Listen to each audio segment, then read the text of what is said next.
This is a bonus episode of Decoding Fox News, and I'm your host, Juliet Jeske. Each week, I watch and analyze a whole heck of a lot of Fox News, and then I break down. But on these bonus episodes, I'm not even talking about Fox. What? I've lost it. I've gone off the edge. I'm rebelling. I don't have an editor. I can do whatever I want, but which is good and bad. Which is good. I always joke about that. I'm like, it's a blessing and a curse not to have an editor. There's times I'm like, damn, I needed an editor. Stupid. I see a stupid typo and I get so mad at myself. But then there's times where I'm like, I can do whatever I want. Now, this is part 2 of a comprehensive fact check of Donald J. Trump and only Donald J. Trump. I am unapologetic about this from the presidential campaign. The reason why I'm doing only Trump is because the ratio of lies in this one might be 10-1. It was just astounding because Trump lied every single time he opened his mouth. Every single response had some sort of mistruth in it. And I'm so tired of this. And one of the things that's very frustrating about legacy media is when I would read other fact checks, some of them would go kind of every other one, Trump to Biden. And I'm like, a lot of the things that Biden said that were quote unquote lies were just, he just got confused and he said the wrong thing. If you actually analyze what he said, it wasn't nearly, I mean, Trump is making stuff up out of thin air. He's completely inventing things. It's just outrageous what he does. So anyway, I did part 1. I think part 2 actually has some more interesting topics in it than part 1. It's just hard. I kind of organized them kind of how they would fit and how they flowed in the debate. So before I get into this, I should give a shout out to my sponsor because I kind of have to. So who would that sponsor be? That would be the readers of my newsletter, which is the written version of the podcast, complete with tons of hyperlinks, especially this one. Hyperlinks, and more hyperlinks. I reference everything like crazy if you want to see my sources. So the readers of my newsletter and the listeners to this podcast and my paid supporters on Patreon. So all paid subscribers and paid supporters get exclusive content that's only available to that audience. And it's only $5 a month if you want to become a paid subscriber on Substack. And I get no funding from a billionaire. There's no foundation giving me money. There's no wealthy family in my situation. I always laugh about that because it's so true. And so it's just 100% crowdsourced, which is not easy. But this way I'm completely free. I can do whatever I want. I can say whatever I want. No one's going to come in and tell me that I have to do, again, like a ridiculous even Steven a fact check of Trump and Biden when they were nowhere near even. So that's it. Thank you so much for your support if you're a paid subscriber. And if not, share the podcast, share the newsletter. That always helps. Okay, moving on. I'm just going to play clips and I'm going to fact check it. That's it. Hopefully you'll still be entertaining. So here we go. This is fact check part 2. Here's the first clip. Nobody else besides me. I went through 8 fact checks of like every major publication. Nobody else caught this one. So this is a Decoding Fox News exclusive. So strong that we're able to get through COVID much better than just about any other country. So this is part of the reason why I did this. So what he said was we were able to get through COVID much better than just about any other country. No one else that I read, and I had a stack of, I print everything out because I have bad vision and my eyes get tired looking at a screen all the time. So I use very hippy dippy paper. No worries, guys.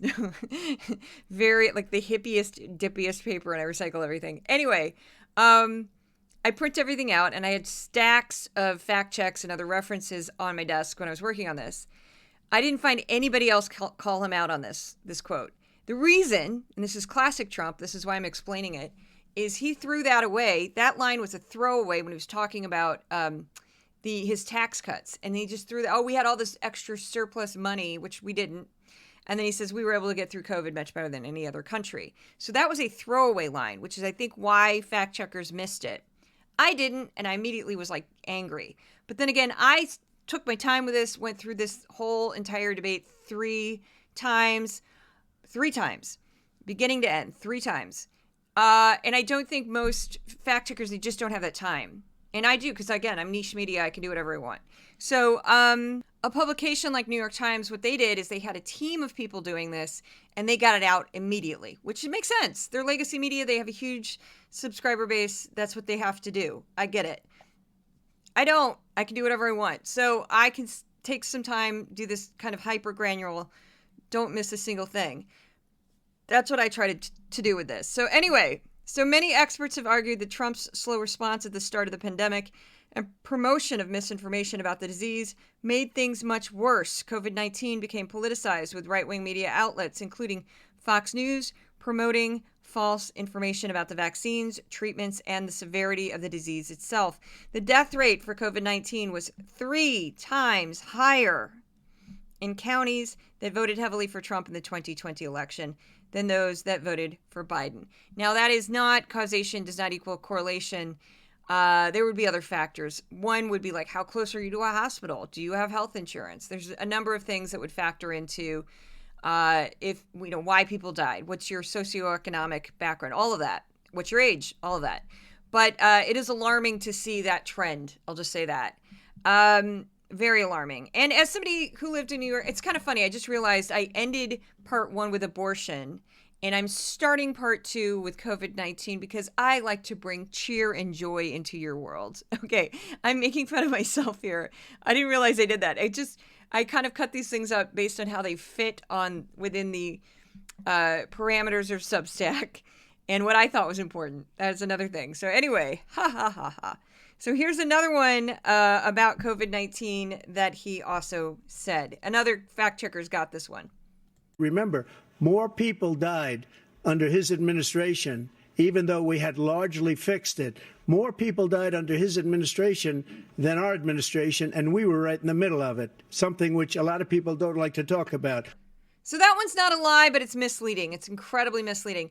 I also want to point out, because I've talked about this before, with the sort of extreme left-wing folks, there's the political horseshoe where the two extremes sort of look at each other and they're very similar. And I found people on the super far left who basically they're nutty. The people when I say far left, some people get offended and they think I'm talking about them. I'm like, no. I'm talking tinfoil hat. You think everything's a conspiracy theory.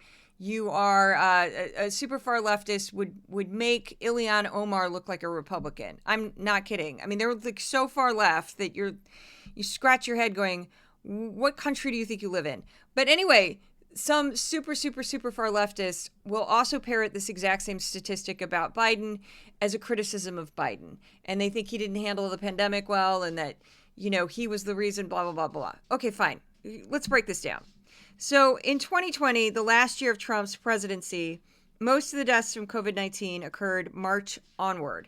So January and February, there's only 26 deaths from COVID in the United States, at least recorded deaths. The Trump administration also had to grapple with deaths from COVID-19 for 10 months, while deaths from the virus have occurred for over 3 years since Biden was sworn in. Many experts believe that COVID-19 deaths were undercounted at the start of the pandemic, as there was not any clear guidance on how to record a death that was a death from COVID-19. The U.S. also experienced a surge of new cases in December 2020 before the vaccines were widely available to the general public. Many of the people who were infected in late 2020 died in early 2021. And most of us remember this because there was a huge surge in December. Vaccines really weren't available yet. Some nurses were getting them at that point, healthcare workers, but that was about it. The Trump administration also struggled to get the vaccine distributed evenly, as some states were far more successful than others with their vaccine drives. This is an actual tweet by Donald J. Trump, December 29th, 2020. This is what he wrote.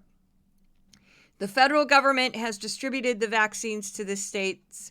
Now it's up to the states to administer. Get moving. Wow, that's helpful. Another surge of cases hit the summer of 2021. Most of the fatalities from the new variant were from unvaccinated individuals. And again, this goes back to when you have an entire portion of the media telling you that the disease isn't dangerous, that the vaccines are dangerous, that you can take, these goofy snake oil cures and you'll be fine.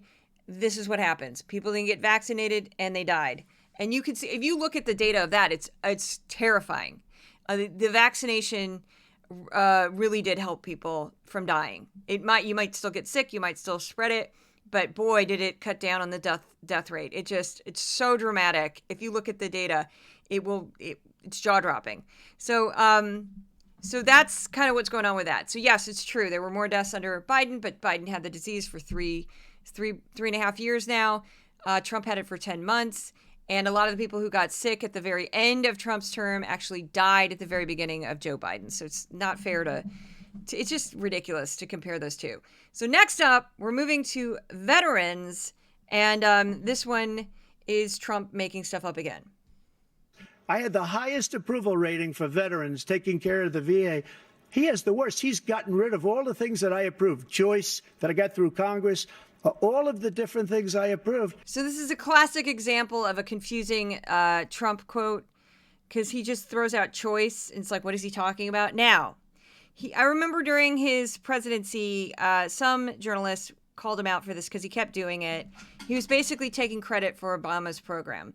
So the Veterans Choice Program was created in 2014 during the Obama administration. Trump signed an update to that law, but he certainly didn't champion the law. He didn't start the law, but he kept taking credit for it. The U.S. Veterans Affairs Department conducts quarterly customer experience surveys. The highest scores for each administration were as follows. Trump, this was his top score in 2021, so at the very end of his presidency, 80.2%. Biden, and this is from this year, Biden scored an 80.4%. So they're basically at the same level there. He definitely did not score higher than anybody else. He's lying. It's just a blatant lie. It's classic Trump. He's just making things up. There's also the PACT Act, which passed under Biden. And that's a little bit too much to unpack for this because I don't have time. But the PACT Act helped more veterans with chronic health problems that were probably caused by the times they were in the service to get the help they need.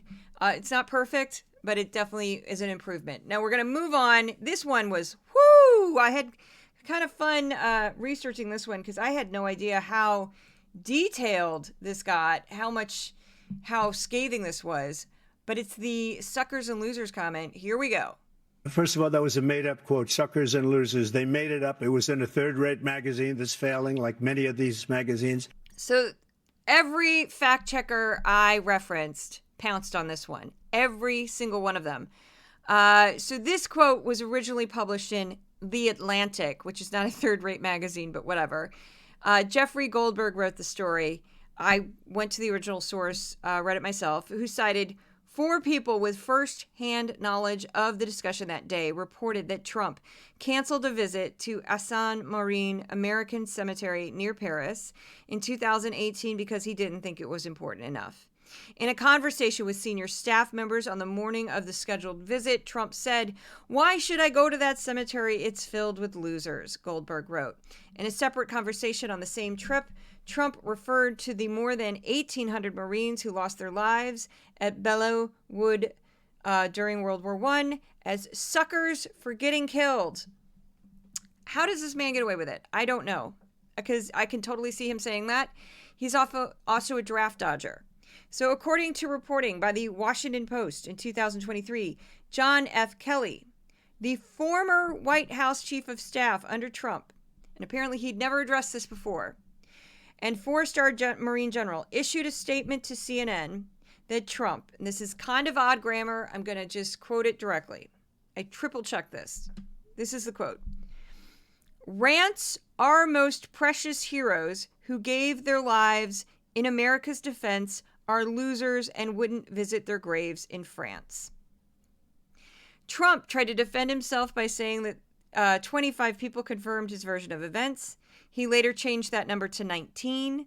But when the Washington Post examined their statements, 11 of these people were not even with Trump when the other staffers claimed he made these statements. The other 8 on this list Trump has referenced were members of the White House communication staff. Trump also notoriously said during the 2016 presidential election, "I like people who weren't captured," in reference to Senator John McCain, who was a POW in Vietnam. McCain was tortured in captivity and suffered lifelong disabilities as a result of him serving his country. Trump is garbage. I don't care. John McCain, I didn't agree with most of his politics, but the man couldn't even move his arms properly because he was tortured so horribly in Vietnam. He never regained the use of his arms like a normal person. That's how bad it was. He's lucky he survived. So love or hate John McCain, show some respect. And what do you mean not captured? If you know the details of how he was captured, it's harrowing. It wasn't that he was a wimp. It's called war. I just cannot stand Trump. I cannot stand Trump. It's a weird thing that I get very triggered by is when people mock or criticize an injured veteran. I kind of lose my mind. And it just makes me so angry because I'm like, just stop it. Stop it. You can't say that you're for military spending and you want us to be this great military might and then mock a veteran. I can't. I'm filled with rage. Tucker Carlson with his stupid floppy hair and his khakis that were too tight and his dumb loafers with no socks and his stupid, ridiculous outfit, this stupid uniform that he wore all the time, this preppy, annoying. He used to make fun of Dan Crenshaw for having an eye patch, and Crenshaw is also a veteran, and I would just be like, shut up, I'm gonna leap through the computer, and I'm gonna get so mad. Don't do that. Anyway, moving on to, more craziness by Trump. What? Imagine that.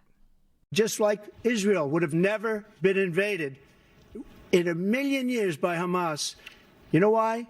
Because Iran was broke with me. I wouldn't let anybody do business with them. They ran out of money. They were broke. They had no money for Hamas. They had no money for anything. No money for terror. That's why.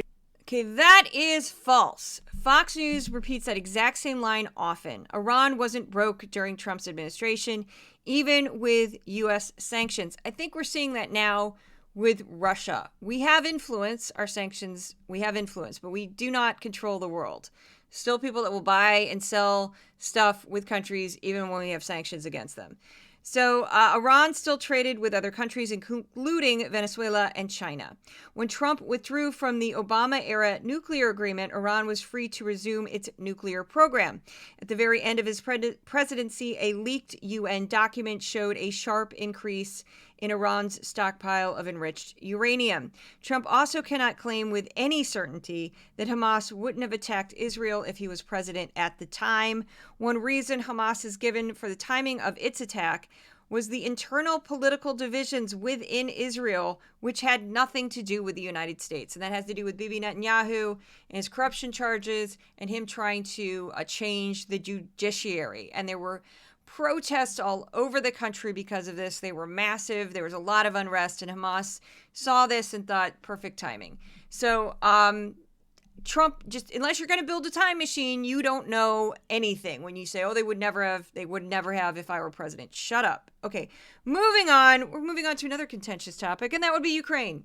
As far as Russia and Ukraine, if we had a real president, the president that was respected by Putin, he did nothing to stop it. In fact, I think he encouraged Russia from going in. So that's unprovable, as there's no way of knowing if there would have been a war if he was president, because we'd have to invent a time machine to prove that. But I do think it's an outrageous thing to say, which is why I included it. So he says this all the time at his rallies and interviews.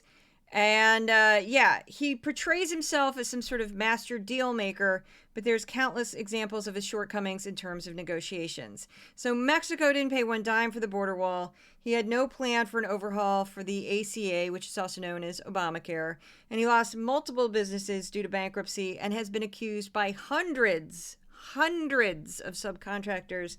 And there's a hyperlink in the newsletter for that one, for not paying them for work they did for his company, especially in Atlantic City with his casinos. There's hundreds of subcontractors he stiffed.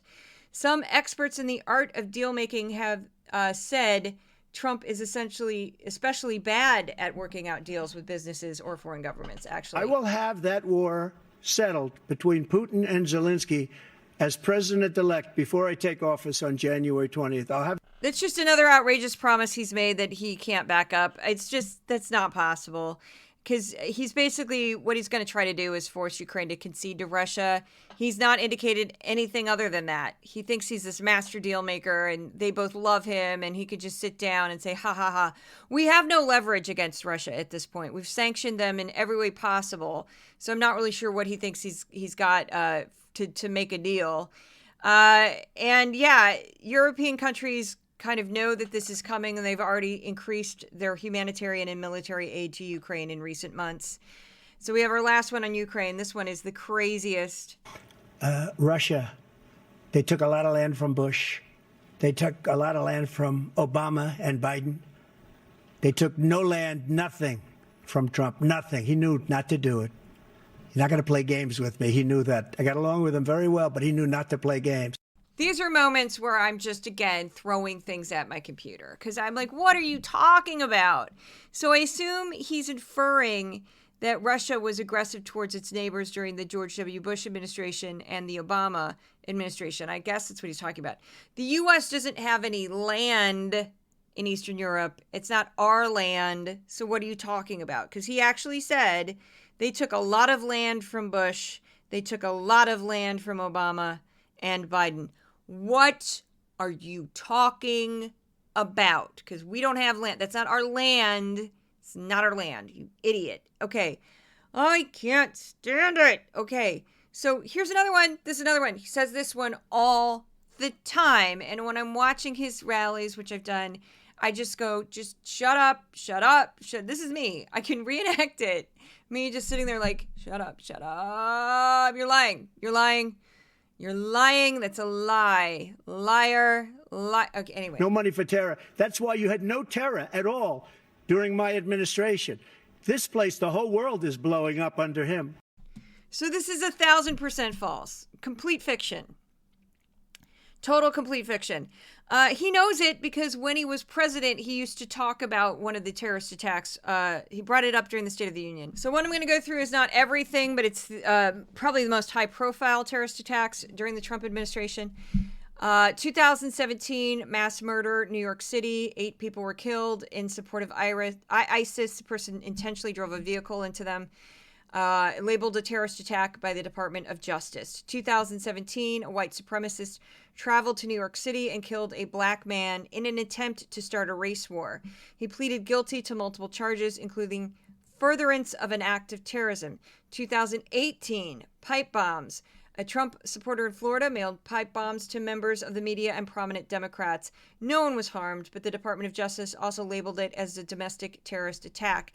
2019, a member of Saudi Arabia's military and longtime associate of al-Qaeda killed 3 U.S. service members on a military base in Florida. The DOJ concluded that the suspect was motivated by jihadist ideology. 2019, a gunman killed 23 people at a Walmart in El Paso, Texas, in a racially motivated mass shooting. The shooter intentionally targeted Latinos. The DOJ also labeled this massacre as an act of domestic terrorism. Now, the pipe bomb one I'll never forget because that involved me, weirdly. I sent a crime tip to Cuomo about the Proud Boys, and because it was the same day as the pipe bombs and I didn't put my return address on the envelope, even though my envelope weighed 2 ounces. 2 ounces. Thank you. It's not a pipe bomb. They thought I sent them something nefarious. They knew it wasn't, but I still got investigated anyway. Kind of a funny, crazy story. I was cleared of any wrongdoing because I didn't do anything wrong.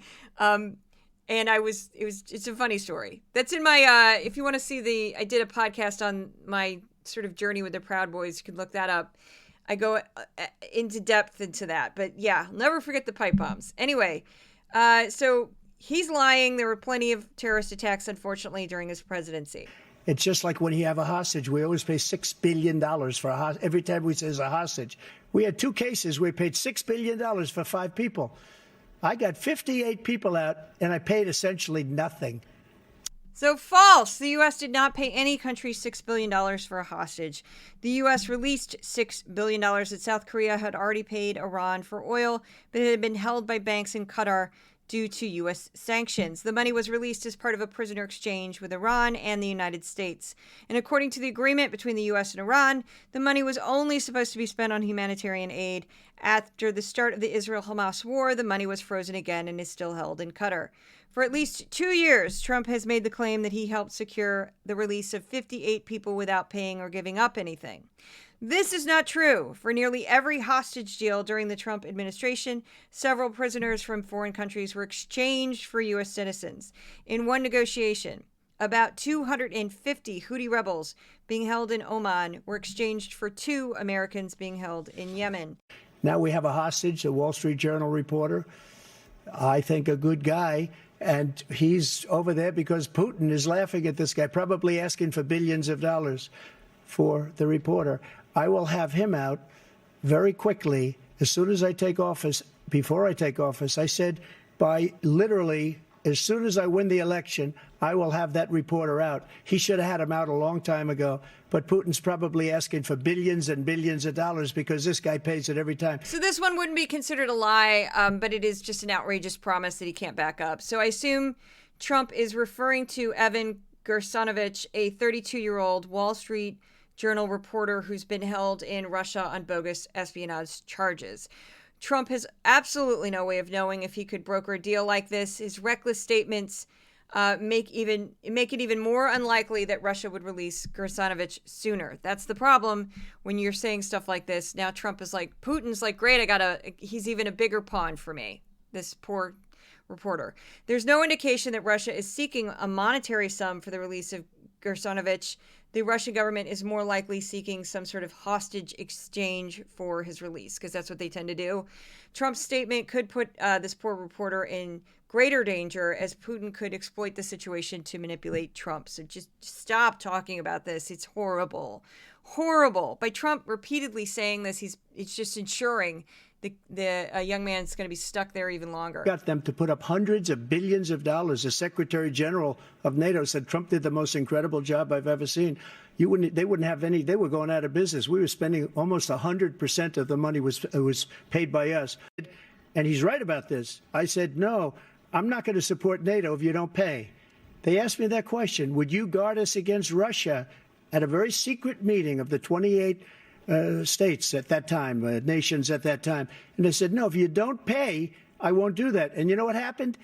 Billions and billions of dollars came flowing in the next day and the next months. False. Trump has repeatedly made inaccurate statements about how NATO is funded since he started his presidential run in 2015. In 2006, NATO defense ministers agreed to commit a minimum of 2% of their gross domestic product to defense spending to continue to ensure the alliance's military readiness. If they don't hit that benchmark, the United States is not handed a bill to pay the rest, as Trump has implied for years. There's also a commonly funded NATO budget. The United States and Germany, the largest European member country in NATO, both contribute 16.2% to that fund. It's impossible to compare U.S. military spending to any other country, as the U.S. spends more on its military than the top 10 largest other militaries combined. The U.S. alone accounts for 40% of all global military spending. The U.S. maintains nearly 800 military bases in more than 70 countries and territories abroad on every single continent. The U.S. also directly benefits from being a member of NATO and having military bases in Europe. Military contractors in the U.S. pitch and win contracts with other NATO countries. NATO members have increased their military spending dramatically after Russia invaded Ukraine in 2022. A record number of 23 of NATO's 32 nations hit their spending targets this year, and Trump had absolutely nothing to do with it. Because if you add them up, they're about the same size economically. Their economy is about the same size as the United States.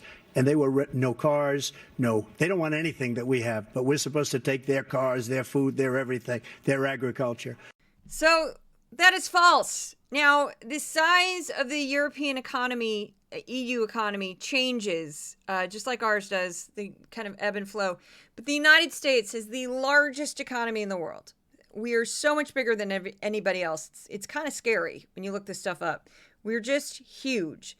The EU economy, and this again, it varies, is roughly about 3/4 the size of our economy. They also have more people. So they have 448 million people, yet our economy is bigger. It's terrifying. We are just enormous. So according to the Office of the United States Trade Representatives, U.S. goods and services trade with the European Union totaled an estimated $1.3 trillion in 2022. So they were a very important trading partner. Exports were $592 billion. Imports were 723 billion, roughly. I'm rounding. The U.S. goods and services trade deficit with the European Union was 131 billion in 2022. The U.S. doesn't just trade material goods with Europe in terms of services.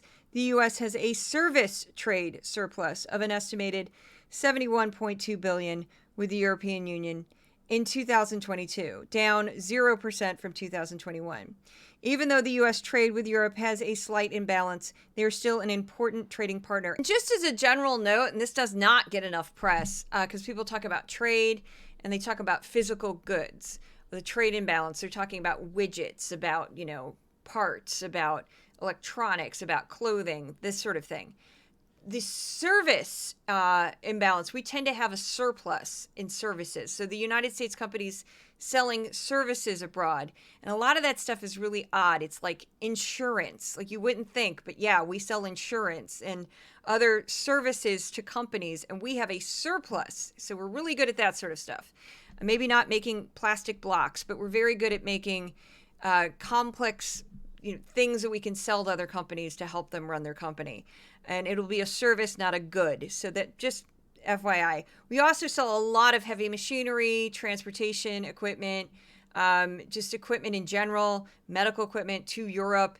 He's totally misleading when he says they don't buy our stuff. They buy plenty of our stuff. So moving on. I want absolutely immaculate clean water, and I want absolutely clean air, and we had it. We had H2O. We had the best numbers ever, and we were using all forms of energy, all forms, everything. And yet, during my 4 years, I had the best environmental numbers ever. No, he didn't. Not even close. He's just making stuff up again. This is why I just sit there and scream.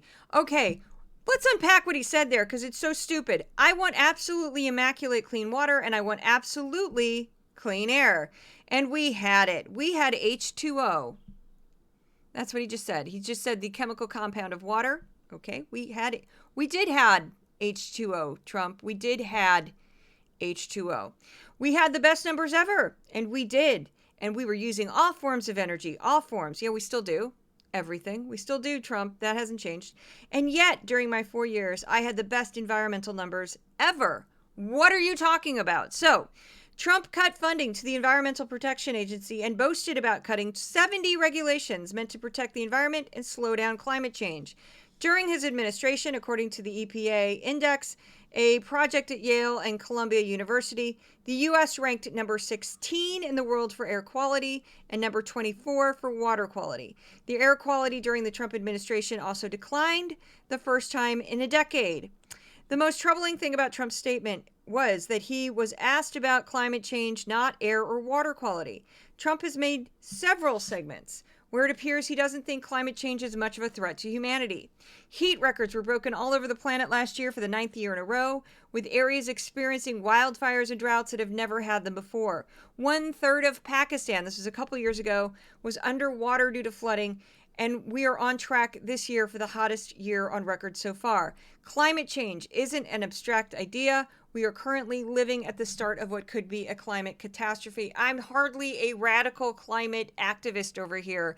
It's just the data are overwhelming. We are in climate change. It's already happening. And he said stupid things. He didn't say it in the debate, but he said stupid things before, like, oh, if we don't slow down, climate change, in 400 years, the Earth's oceans will go up 1/8 of an inch. He has no idea what he's talking about. It's already happening. There's already towns on our east and west coast that don't exist anymore because they're underwater, or parts of these towns are underwater. Just stop it. Okay, now one more with the climate. The Paris Accord was going to cost us $1 trillion. That's a blatant lie, because the Paris Accord is non-binding. This is why it's so frustrating, because his followers will just repeat what he just said, and there's no dollar amount for the Paris Accord. The Biden administration pledged $11.4 billion annually by 2024. It's to help vulnerable countries develop green energy and to prepare for the worst aspects of climate change. Now, that's easy math. 11.4 times 4, if you went all 4 years, does not equal $1 trillion. Not even close. So next he's going to start lying about January 6th. Buckle up. And Nancy Pelosi, if you just watched the news from 2 days ago, on tape to her daughter, who's a documentary filmmaker, they say, but she's saying, oh, no, it's my responsibility. I was responsible for this because I offered her 10,000 soldiers or National Guard, and she turned them down. And the mayor in writing, by the way, the mayor in writing turned it down, the mayor of D.C. They turned it down. Now, he's blatantly lying, of course. He's tried to promote this conspiracy theory that Nancy Pelosi was somehow in charge of security on January 6th, which she was not. And he's also tried to blame the mayor of Washington, D.C. Now, this is absurd. Why on earth would the Speaker of the House have more authority than the president about anything, really? She doesn't, unless it's about the House of Representatives. She did not have more power than him. This story about 10,000 National Guard troops has changed from, it used to be 20,000. So you'll hear different versions of this, which is a sign that it's completely fabricated. The clip he's talking about is a little complicated to explain audio without showing it. But basically, she's in a car, and what's happening, this is the day of January 6th. She's talking about a situation where she was telling people to go through a tunnel, and they're saying there's some confusion, and then she says, I take responsibility. She's talking about what happened in the moment on January 6th, trying to protect people. It has nothing to do with any sort of pre-planning or National Guard troops or anything like that. They're just taking this clip, they're trying to exploit it to prove this stupid conspiracy theory, which again has been debunked over and over again.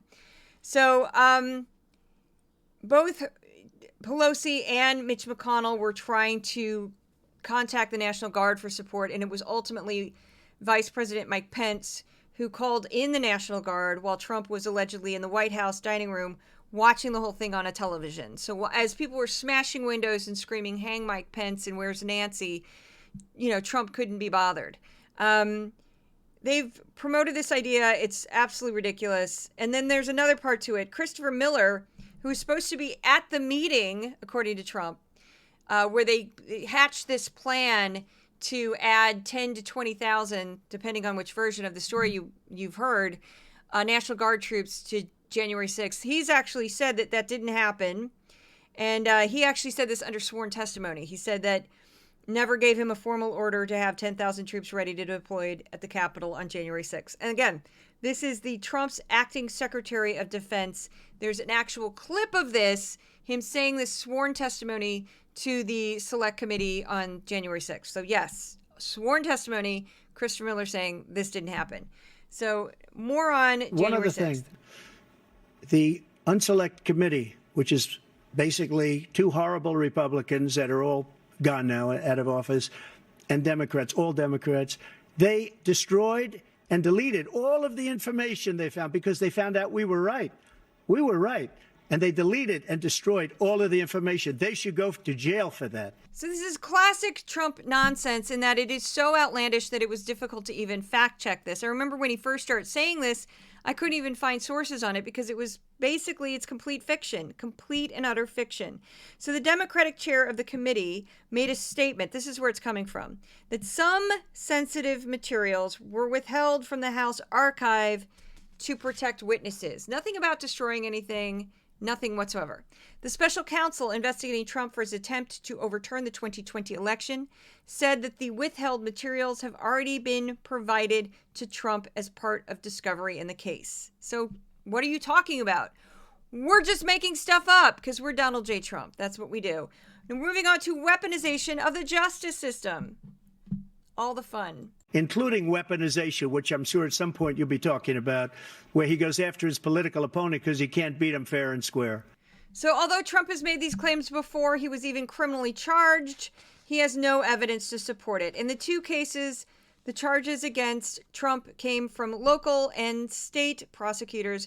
Grand juries, also made up of ordinary citizens, were presented with evidence and recommended criminal charges against Trump. The other two criminal cases against Trump have been spearheaded by a special counsel appointed by Attorney General Merrick Garland, who appointed a special counsel specifically to avoid the appearance of any conflict of interest.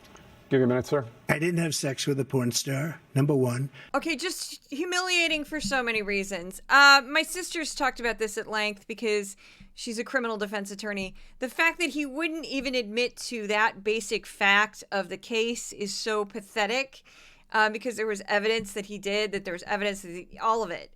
And like, why would you give her $130,000? So just anybody can accuse you of having sex with you, and then you'll just give them, well, then, hey, line up, ladies. We'll all just accuse him of having affairs with him. So complete nonsense. The only people who know what actually happened are Stormy Daniels and Donald J. Trump, but I don't think anybody's believing that one.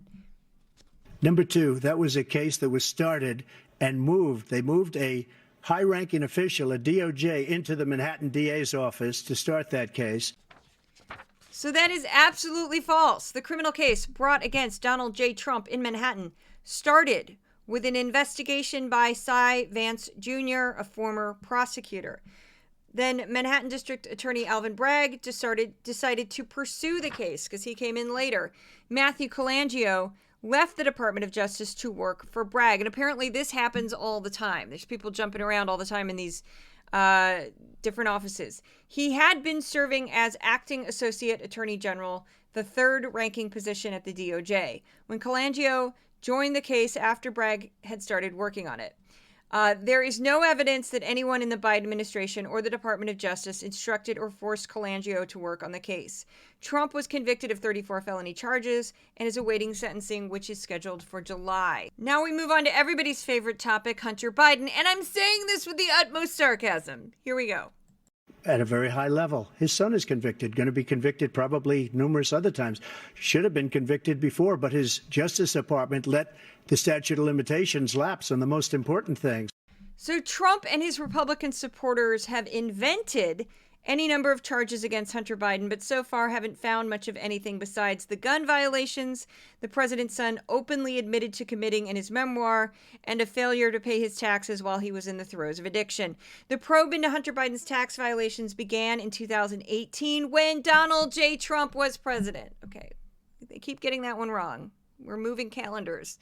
We're moving calendars to make things convenient for ourselves. But yes, that was during Trump's DOJ. Hunter was convicted of 3 felony counts for lying about his drug use on a gun application, and he's facing criminal charges involving his tax problems in the fall. Hunter Biden has paid the IRS what he owed for 2 years plus penalties and interest. They're looking into other years, apparently, as well as the years he's already paid for. In terms of the infamous Hunter Biden laptop, Trump's Department of Justice had it for over a year and did absolutely nothing with it. So what they're basically saying is they're trying to invent FARA, which is foreign agent charges, and that would be if Hunter Biden worked for the actual government of Ukraine, which he did not. Burisma was a private company. They have tried to blur that. I have seen Vivek Ramaswamy call it a state energy company. It was not. I have seen others on Fox try to imply that Burisma was part of the Ukrainian government. It was not. And the reason why they're doing that is because they could claim they let the statute of limitations for FARA violations expire. In the case of Paul Manafort, he was working directly for a politician in Ukraine, and that's why he got lit up for not saying that he was a foreign agent. So when you work for a foreign government, that changes everything. You can work for a private company in a foreign country. That's different. So that's what they're trying to, they're idiots. They're just making stuff up. The laptop's just porn and embarrassing things. Him doing drugs, him having sex with people, and him having these incredibly cringeworthy, embarrassing testimonials. I've seen some of them where he has these like confessionals to the camera. They're awful. They're not fun to watch. They're like, oh my God, this guy needs help. That's all you think when you watch him. So moving on to Joe Biden is a criminal. But he could be a convicted felon as soon as he gets out of office. Joe could be a convicted felon with all of the things that he's done. He's done horrible things. All of the death caused at the border, telling the Ukrainian people that we're going to want $1 billion or you change the prosecutor. Otherwise, you're not getting $1 billion. If I ever said that, that's quid pro quo. So there's a lot to unpack with that. Don't have a ton of time, but despite the House Republicans sending over a year and a half on the impeachment inquiry into President Biden, they haven't found anything that would link him to a crime. The prosecutor in question was corrupt. The entire European community wanted to get rid of him. He wasn't investigating companies. That was the problem. He was just sitting around taking bribes and stuff. And that's when Biden was like, you got to get rid of him. They got rid of him. Everybody was happy about it. And now everybody acts like that was some huge nefarious thing. So a special counsel was appointed to investigate Biden's handling of classified materials and concluded that he would not recommend criminal charges against the president. So they've got him on nothing. And, James Comer, who's always like, we're going to get more documents. And then just the walls are closing in just around the corner when he gets into a vehicle, that's my James Comer impression. James Comer, he's from Kentucky. So here we go. He gets paid by China. He's a Manchurian candidate. He gets money from China. So I think he's afraid to deal with them or something. This is the fever dream of the right-wing media propaganda machine. There's no evidence whatsoever to this claim. This is a complete and utter nonsense. Now, he may have received money indirectly from a Chinese company at some point. So did Trump. So did Trump. Trump received money from China during his presidency through his companies. So just stop it. They have not proven any of this. It's all nonsense. Here we go. The next one. This one's I got very worked up over. We're almost finished. Here we go. We shouldn't be having a debate about it. There's nothing to debate. He made up the Charlottesville story, and you'll see it's debunked all over the place. Every reasonable anchor has debunked it. And just the other day it came out where it was fully debunked. It's a nonsense story. He knows that, and he didn't run because of Charlottesville. He used that as an excuse to run. Okay, for starters, he has no idea why Biden won. He can't read his mind. Number two, what are you talking about? He invented the hoax. So now Biden invented the hoax? No, this is how the quote-unquote hoax started. You said this on air into a microphone. You said it. So basically, he said, and here's the thing. We'll just go through the whole thing. So Trump's statement to the press about the rally have been debated since the seconds the words left his mouth. On August 15th, 2015, Trump held a press conference to talk about an executive order he'd signed on infrastructure. Reporters at this event asked him about the recent violent rally that had occurred the prior weekend. He said this, "Excuse me, they didn't put themselves down as neo-Nazis, and you had some very bad people in that group," Trump said. "But you also had people that were very fine people on both sides. You had people in that group, excuse me, I saw the same pictures as you did. You had people in that group that were there to protest the taking down of a very, very important statue and the renaming of a park from Robert E. Lee to another name." So that's his actual statement, read in a non-Trump voice. Here we go. Trump indicated that he saw photos. So again, he said, "I saw the same pictures you did." So he indicated that he saw photos from the event and implied that there were moderate protesters on both sides, meaning very fine people on both sides. He's implying that there were people who were there who were just concerned about the statues. The problem with Trump's statement is that there's no evidence of any moderate supporters at the event. The rally was planned by white supremacists and neo-Nazi groups who marched with lit tiki torches while shouting racist slogans. The only other people that showed up were counter-protesters who were against the extremists, despite the fact that the entire area was covered with members of the press and people who had cameras in their phones. Absolutely no evidence has ever surfaced of non-extremists who supported the Confederate memorial at the event. Not one photo. Nobody with like a stroller and kids like we love Robert E. Lee. Nope, didn't exist. Trump did walk back his statements and ultimately condemned white supremacists and neo-Nazis. But many extremists thought in the moment when he said it that his statement at the press conference were a sign that he supported their movement, and there's evidence of it because they talked about this openly. They were cheering on the fact that he said very fine people. So I am so tired of the fact that we have to get to the point that we're dissecting a term paper word by word with everything this idiot says. Because when he said very fine people, he said very fine people. And he said, "I saw the same photographs you did." And he implied that there were people there that they only cared about the statue and the monument. And that is not true. Those people didn't exist. They were Nazis and they were counter-protest. And that's it. That's the only people that showed up. Because anybody in their right mind who did care about that statue, and there may have been people who did, who would pull over their car open the door, take one look at the Nazis, get back in their car and drive away. Somebody who was at Unite the Right basically described it to me that way. They said, if a mom with little kids who's like very, into her Southern pride, this person exists, and, they thought, I really care about that statue. They shouldn't take it down. It's part of our heritage, yada, yada. Would have driven up to that area, one look at those flags and those men, and they would have been like, we're out. Let's go back in the car. Let's go. We're going home. Because most people aren't pro-Nazi. Even conservatives, really deeply conservative people don't like Nazis. Because why would you like a Nazi unless you're a Nazi? So just, he drives me crazy. So this is the last clip of 53 after going through this thing.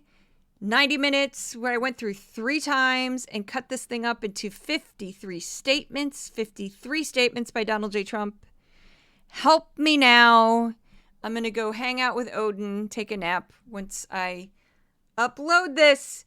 This is the super predator quote. Including the fact that for 10 years he called them super predators. We can't, in the 1990s, we can't forget that. Super predators was his name. So Trump is getting the wrong politician. You probably know who I'm going to talk about in a moment. So the term super predator was coined in 1995 by Princeton University professor John DeLullo. DeLullo meant the term to mean radically impulsive, brutally remorseless youngsters, including ever more pre-teenage boys who murder, assault, rape, rob, burglarize, deal deadly drugs, join gun-toting gangs, and create serious communal disorders. He has since said he regrets making the statement, coming up with the term, the whole 9 yards. In 1994, violent crime was also at its highest in recent history at 716 crimes per 100,000 people. For context, the rate of violent crime in 2022 was 380.7 violent crimes per 100,000 people. So a little bit more than half, but just drastically, it was much, much higher in the mid-90s. In 1996, during a campaign speech for her husband, Hillary Clinton, their biggest villain, used the phrase super predator. This is how she said it. And again, she was getting it partly from, this was a word that had already been kind of put in the lexicon by this Princeton University professor who'd written about crime. So this is what she said. We need to take these people on. They are often connected to big drug cartels. They are not just gangs of kids anymore. They are often kinds of kids that are called super predators. No conscience, no empathy. She's also regretted saying that. And there's a video recording of it. This is the closest that Joe Biden got. So during a Senate floor speech in 1993, Biden, then a senator representing Delaware, said the country needs to focus on young people who lacked supervision, structure, and opportunities. And what he said was this: unless we do something about the cadre of young people, tens of thousands of them born out of wedlock, without parents, without supervision, without any structure, without any conscious developing, because they literally have not been socialized, they literally have not had an opportunity, we should focus on them now. If we don't, they will, or a portion of them will, become the predators 15 years from now, Biden said. So he didn't say super predators. And he also used the term predators in a 1998 speech at an attorney general conference, but it was not in reference to black youth. So, and those are all sourced. So if you want to check out the newsletter, you can find links to all of this that prove that I'm not pulling this from thin air. The quotes were pulled from C-SPAN. I love C-SPAN. It's my best friend. So yes, he didn't say super predators. Hillary Clinton did. Trump flips those two all the time. He flips Biden for Hillary, Hillary for Obama, Obama for Hillary. They're all like one person to him. It's like this black, white, female, evil Democrat that Trump can't stand. So that's the crazy fact check. I'm exhausted. The weekly podcast will be coming out later tonight. And then this week, I'm not going to do much because there's a holiday. I will have a newsletter next week. I probably just won't be posting much because there's no point. Fox will phone it in. But no worries. I've already got plenty of clips. They always give me plenty of clips. Like every single primetime show this week has a substitute host. Every single one. So it's all wacky. And the Five's all wacky. They throw anybody behind a microphone on a holiday week. So anyway, thank you so much for listening. If you'd like to check out more of my work, you can go to Twitter, also known as X, Threads, Instagram, TikTok, YouTube, and my Facebook fan page. I post some of the same stuff, some of the not same stuff. Instagram, the comments get very funny sometimes. Because I'm crowdsourced and I don't have advertisers and I don't have a rich billionaire just write me a check, it's a struggle every single month to make this thing happen. So if you'd like to become a paid subscriber, you can go to my Substack for Decoding Fox News, my Patreon for Decoding Fox News. It's always very much appreciated. I always need help. This project continues to grow. It doesn't always grow quickly. It goes back and forth. But thank you so much if you're a paid subscriber. I really appreciate it. You can also find a version of this podcast on the Resolute Square YouTube channel. It's a very loose partnership. They're great people over there. And the other thing is my mascots, Odin and Thor, send their love. And again, I'm going to make the weekly one in several hours. You'll probably get that one. Thank you so much for your support. I will see you at the next podcast.